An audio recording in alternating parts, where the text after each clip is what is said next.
Cek mic 1, 1, 2, 3. Cek mic 1, 1, 2, 3. Bicara Bincang agama, raih pahala.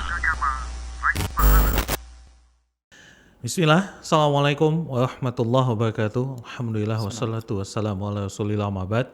Pemirsa Usha TV dimanapun Anda berada, kembali lagi bersama kami di program Bicara, Bincang Agama, Raih Pahala. Dan tentunya masih di Usha TV, saluran dakwah keluarga Islami. Dan seperti biasa, Bicara akan mengangkat topik-topik yang mungkin sedang terjadi di sekitar kita ataupun sedang terjadi di diri kita. Dan untuk topik tersebut akan dibahas ataupun ditinjau dari sisi syariat, sehingga insya Allah kita bisa paham ini seperti apa bahayanya dan jalan keluarnya seperti apa insya Allah. Dan seperti biasa, untuk program Bicara kita akan selalu mengundang guru-guru kita, dan untuk episode kali ini sudah hadir bersama kita guru kita Ustadz Muhammad Permana Hafizahullah Ta'ala. Assalamualaikum Ustadz. Assalamualaikum warahmatullahi wabarakatuh. Salam, apa kabar Ustadz, sehat? Alhamdulillah. Alhamdulillah, Masya Allah. Ustadz, karena Ustadz sudah hadir di sini nih Ustadz, ini mau nanya nih Ustadz, mengenai fenomena yang mungkin banyak terjadi ini di rumah, di luar rumah, bahkan mungkin di televisi. Jadi Ana pernah mendengar soal gibah gitu Ustadz. Gibah ini Ana pernah dengar sekilas bahwasanya gibah ini memang berbahaya, tapi mungkin banyak yang mungkin belum paham bahayanya gibah ini, karena banyak yang menggampangkan, bahkan ini jadi sebuah acara TV yang fenomenal gitu Ustadz, bahkan banyak diikuti oleh segala macam atau ibu-ibu lah pada dominannya, dan tidak juga laki-laki juga ada juga yang terkena. Nah, yang pengen kita tahu ini Ustadz, sebetulnya bahaya gibah ini seperti apa sih Ustadz? Terus kemudian kalaulah memang kita nih misalnya di tongkrongan ternyata ada kawan kita yang mungkin sedang menggibah, dan kita ini di posisi harus ngapain nih Ustadz? Apa yang harus kita lakukan? Terus yang ketiga, paling gimana caranya supaya kita bisa terhindar dari dosa gibah ini Ustadz? Mungkin Ustadz bisa memberikan penjelasannya Ustadz. Tafadhol Ustadz. Bismillah, alhamdulillah, wassalatu wassalamu ala rasulillah wa alihi wa ashabihi wa man tabi'ahum bi ihsanin ila yaumiddin.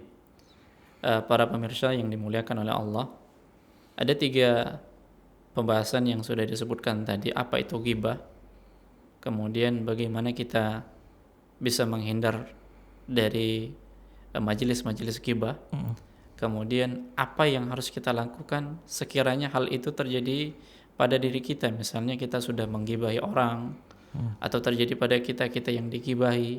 Nah, seperti itu. Nah, yang pertama, apa itu ghibah? Ghibah ini salah satu petaka lisan atau lisan yang tidak dijaga, ya, di mana Nabi kita SAW telah mengatakan, ya, man kana yu'minu billahi wal yawmil akhir falyaqul khairan aw liyasmut. Barang siapa yang beriman kepada Allah dan hari akhir, hendaklah dia berkata yang baik-baik atau diam. Nah, ketika dia tidak bisa menjaga lisannya, sementara Nabi SAW sudah menjamin nih bagi orang-orang yang bisa menjaga lisannya, man yatman lima baina lihyaihi wa ma baina fakhidaihi atman lahul jannah. Barang siapa yang bisa menjamin untukku lisan dan kemaluannya, maka aku akan jamin baginya surga. Ya, oleh karenanya prinsipnya apa? Berkata yang baik atau diam. Nah, bagaimana dengan ghibah? Suatu ketika Nabi SAW bertanya kepada para sahabat, ya, atadruna mal ghibah? Tahukah kalian apa itu ghibah? Kemudian para sahabat mengatakan, Allahu wa rasuluhu a'lam. Allah dan Rasulnya yang lebih mengetahui. Jadi mereka sandarkan kepada Nabi SAW dari pertanyaan ini. Dan ini memang biasa dilakukan Nabi, ya, bertanya tentang masalah-masalah seperti ini. Maka Nabi SAW mengatakan, ya, tentang ghibah itu, dzikruka akhaka bima yakrah. Engkau menyebut-nyebut tentang saudaramu apa yang ia benci. Ya, sesuatu yang tidak baik tentang saudaramu yang dia tidak suka, kemudian engkau sebut-sebut, inilah ghibah. Kemudian salah seorang sahabat mengatakan, ya Rasulullah, afara'aita in kana fihi ma'akul? Ya, bagaimana pendapatmu sekiranya, ya, yang aku katakan itu benar? Ya, yang aku katakan itu benar terjadi pada saudaraku. Naam, in kana fihi matakul, ya faqad ikhtabtah. sekiranya yang engkau katakan benar tentang saudaramu itu, ya maka inilah ghibah. Wa illam yakun fihi ma taqul faqad bahatta. Dan sekiranya yang engkau katakan tidak benar, ya apa yang terjadi pada saudaramu, apa yang ada pada saudaramu, inilah dusta. Jadi ghibah itu sesuatu yang kita bercerita tentang saudara kita memang benar, tapi yang kita ceritakan apa? Sesuatu yang dia tidak sukai. Ya tentunya yang dia tidak sukai apa? Kejelekannya, aibnya, kesalahannya. Nah, segala sesuatu yang memang dia tidak suka, kita menceritakan tentang dia dari hal-hal yang tidak baik pada dirinya, ya tentang kesalahannya, tentang aibnya, ya perkara-perkara yang lain yang memang dia tidak suka, inilah ghibah. Ya inilah ghibah. Dan ternyata fenomena zaman sekarang ini, ya berbicara tentang itu mengasyikkan. Ya di mana-mana kita menemukan, di majelis-majelis, bahkan mungkin sampai di masjid pun kita masih mendengarkan orang-orang yang menceritakan keburukan-keburukan orang lain. Apalagi Bang Jiang menggibahi penguasa. Ya. Nah, seperti itu dia. Nah, ini yang menjadi topik pembahasan yang sangat viral kita katakan. Orang begitu mudahnya, ya orang begitu mudahnya ketika dia tidak memahami kondisi, ya ketika dia tidak mengetahui keadaan sebenarnya, dan ketika yang hendak disampaikannya ini adalah keburukan, lebih baik dia diam, menahan lisannya, jangan sampai dia terjerumus dalam ghibah ini, karena ghibah ini bahagian dari dosa besar. Ya, ghibah ini bahagian dari dosa besar. Kan memang terkadang orang itu menceritakan keburukan orang lain panjang kali lebar, semuanya disampaikan. Ya, dia lebih mengetahui keburukan orang lain daripada keburukan dirinya sendiri. Seperti pepatah mengatakan, ya gajah di pelupuk mata tidak kelihatan, sementara semut di seberang lautan kelihatan. Jadi kesalahan yang ada pada orang lain itu cepat dia mengetahuinya dan cepat dia sampaikan kepada manusia, sementara kesalahan yang ada pada dirinya, ya kekurangan yang ada pada dirinya dia tidak tahu. Ya dia tidak tahu. Nah, demikian. Nah, kemudian ghibah ini termasuk dari dosa besar, di mana Allah Subhanahu wa taala mengatakan di dalam surat Al-Hujurat ayat yang ke-12, ya ayyuhalladzina amanu jtanibu katsiran minadh-dhann inna ba'dadh-dhanni itsm wala tajassasu wala yaghtab ba'dukum ba'dha ayuhibbu ahadukum ayyakula lahma akhihi maitan fakarihtumu. Nah, Allah Subhanahu wa taala mengatakan, wahai orang-orang yang beriman, jauhilah banyak prasangka, karena sebahagian dari prasangka itu adalah dosa, dan janganlah kalian berusaha untuk mencari-cari kesalahan orang lain. Ya, wala tajassasu, jangan memata-matai, jangan tajasus. Ya, kemudian wala yaghtab ba'dukum ba'dha, dan jangan kalian saling menggibahi, ya saudara kalian yang satu dengan saudara yang lain, menyampaikan aibnya, menyampaikan kesalahannya. Dan di sini Allah Subhanahu wa taala menyebutkan bahwasanya orang yang melakukan praktek ghibah ini seperti yang dia memakan bangkai saudaranya. Tentunya kita merasa jijik melihatnya, melakukannya. Ayuhibbu ahadukum ayyakula lahma akhihi maitam fakarihtumu. Ya, apakah kalian suka memakan daging bangkai saudara kalian sendiri? Ya, tentunya kalian merasa jijik dengannya. Seperti itu. Al-Imam Asy-Syaukani mengatakan bahwasanya ghibah dengan memakan bangkai saudara yang sudah meninggal dunia, yang sudah mati ini, ya disamakan oleh Allah Subhanahu wa taala.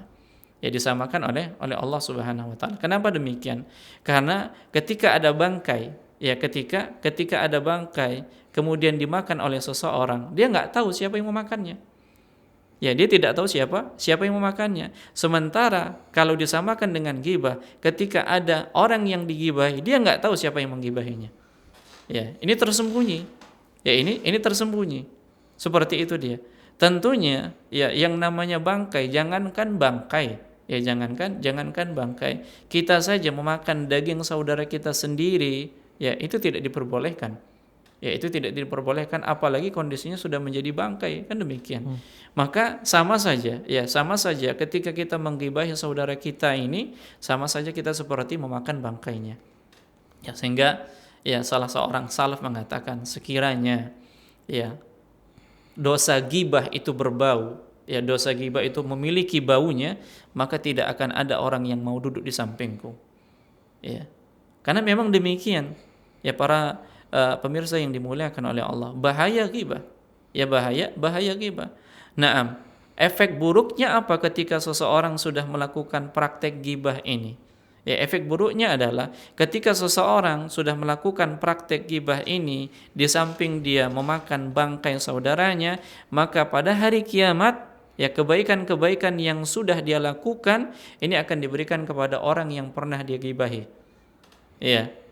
Maka hendaknya seseorang itu ketika dia pernah melakukan kezaliman, man kana lahu madlamatan li akhihi, barang siapa yang memiliki kezaliman terhadap saudaranya, falyatahallal minhul yawm, hendaknya dia segera minta halal sebelum datangnya suatu masa tidak lagi manfaat dinar dan dirham. Yang ada apa?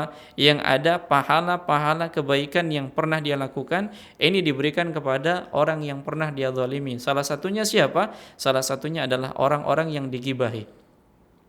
Ya, salah satunya adalah orang-orang yang digibahi. Nabi SAW ketika dimi'rajkan, diperlihatkan ya sosok manusia yang memiliki kuku-kuku yang terbuat dari tembaga. Ya, kemudian dia mencakar-cakar wajahnya. Ya, mencakar-cakar wajahnya. Lalu Nabi SAW mengatakan kepada Jibril, man haula, siapa mereka? Mereka itulah yang telah memakan daging bangkai saudaranya. Artinya apa? Mereka yang telah menodai kehormatan saudaranya. Mereka yang telah menggibahi, yang menyebarkan aib saudara-saudaranya, maka siksa pada hari kiamat kelak yang dilihat oleh Nabi SAW yaitu mereka memiliki kuku dan kuku yang terbuat dari tembaga, ya dengan itu mereka mencakar-cakar wajahnya. Demikian ya jamaah yang dimuliakan oleh Allah. Nah, kemudian kondisi di mana kita sudah bahasanya sudah terduduk ini. Sudah terduduk terjebak di dalam suatu majelis, mungkin awal-awalnya ngomong-ngomong santai biasa tentang hobi segala macam seperti itu. Nah, ujung-ujungnya menyinggung seseorang. Nah, dan jurusnya kepada ghibah ini. Bagaimana kondisi kita sudah duduk? Nah, kalau memang kita masih ingin duduk di tempat seperti itu dan ingin kita bergabung dengan saudara-saudara kita, maka hendaknya kita alihkan pembicaraan kita kepada pembicaraan yang lain. Nah, seperti itu. Kenapa demikian? Karena kalau kita ikut serta dalam majelis seperti itu, sama saja kita juga menggibahi saudara kita. Apalagi kita mendukung. Ya, apalagi kita mendukung. Misalnya salah seorang teman kita mengatakan si fulan seperti ini, kita katakan, "Oh benar, memang dia seperti itu." Naam, padahal dia hanya ikut-ikutan dan dia juga masuk bagian dari orang yang makan bangkai saudaranya. Ya, jadi kan kita enggak mau ini Bang Jiang. Ketika kita tahu ghibah itu seperti memakan bangkai saudara kita yang pada saat di dalam majelis dimulai, maka mulailah dihidangkan bangkai-bangkai itu di hadapan kita. Ya, kita akan jijik merasa. Ya, bagaimana caranya? Ganti menu yang lain. Kita enggak mau menu yang ini, maka kita ganti dengan menu yang lain. Artinya kita alihkan pembicaraan kita dengan pembicaraan yang lebih bermanfaat. Atau pilihannya dua, ketika kita tidak bisa mengalihkan pembicaraan kita dengan pembicaraan yang lain, kita berpindah tempat majelis yang lain. Kita sampaikan, mohon maaf, saya punya kesibukan, saya undur diri dulu. Namun sebaiknya kalau kita melihat kemungkaran, ini kan kemungkaran nih. Ya, ini kan kemungkaran di mana Nabi SAW mengingatkan kepada kita, ketika kita melihat kemungkaran, maka rubahlah dengan tangan. Ya, rubahlah dengan tangan. Jadi sebisa mungkin kita alihkan pembicaraan kita dengan pembicaraan yang lain supaya apa? Semua teman-teman kita selamat, kita dan teman kita selamat. Ya. Kalau kita hanya sebatas keluar dari majelis itu, kita namanya cari aman. Ya, kita namanya cari aman. Mereka terus kenyang-kenyangan makan daging bangkai tadi kan seperti itu. Mereka enggak aman. Maka lebih baik kita sampaikan kepada mereka pembicaraan yang lain. Lalu bagaimana kalau kita sudah kadung mungkin sudah menggibahi saudara kita? Ya, sudah menggibahi saudara kita dan kita enggak mau nih ya kebaikan-kebaikan kita ini gugur dengan apa yang sudah kita lakukan. Bagaimana solusinya? Cara taubatnya, ya jamaah yang dimuliakan oleh Allah, ya kalaulah ternyata, ya Syekh Muhammad bin Shalih Al-Utsaimin mengatakan di dalam Syarah Riyadhus Shalihin, beliau menjelaskan kalau ternyata pada saat kita menggibahi saudara kita yang dia belum tahu, ya belum tahu, maka solusinya adalah, cara taubatnya adalah mohon ampunlah kepada Allah Subhanahu wa taala untuk kita dan saudara kita yang kita gibahi. Ya, untuk kita dan saudara kita yang kita gibahi. Dan kemudian ya, sebutlah di mana majlis yang kita gibahi dia dengan pujian, dengan kebaikan-kebaikan. Nah, ini caranya. Kalau dia belum mengetahui. Tapi kalau dia sudah mengetahui, tidak ada cara yang lain kecuali datang minta maaf. Ya, fal yatahalal min. Hendaknya dia minta maaf. Ya, minta dihalalkan dari perbuatan-perbuatannya itu.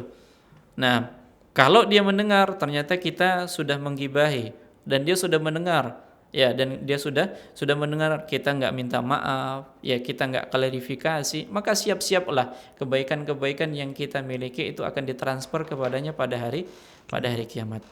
Dan yang terakhir, ya, para pemirsa yang dimuliakan oleh Allah, sebelum kita menggibahi orang lain, maka ingatlah, ya, dua hal. Yang pertama, apa yang kita ucapkan, ya, apa yang akan kita ucapkan, dan apa yang setelah kita ucapkan, maka di sana ada malaikat pencatat. Ma yalfidhu min qaulin illa ladaihi raqibun atid. Ya, tidak ada suatu ucapan pun yang diucapkan kecuali di sisinya ada malaikat penjaga, raqibun atid. Maka berhati-hatilah dari perkara yang satu ini. Ya, setiap yang kita ucapkan itu sudah tercatat. Ketika kita menggibahi saudara kita, itu sudah menjadi dosa besar. Ya, kemudian yang kedua, agar kita terhindar dari dosa gibah ini, fahami bahwasanya boleh jadi aib kita banyak, boleh jadi kesalahan-kesalahan kita banyak. Sebelum kita menceritakan kesalahan-kesalahan orang lain, maka lihatlah kesalahan-kesalahan kita terlebih dahulu.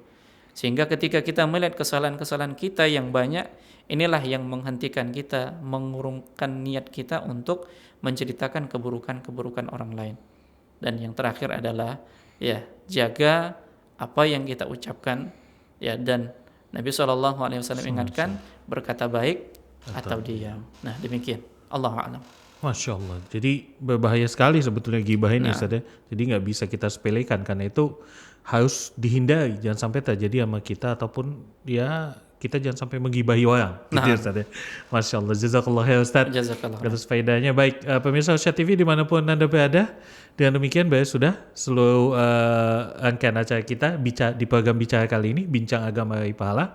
Insya Allah kita akan kembali lagi pada program-program Bicara berikutnya dengan topik-topik dan judul-judul yang berbeda, insya Allah. Ya, kita tutup dengan doa kafaratul majlis. Subhanakallahumma bihamdik, asyhadu an la ilaha illa anta, astaghfiruka wa atubu ilaik. Assalamualaikum warahmatullahi wabarakatuh. Assalamualaikum warahmatullahi wabarakatuh.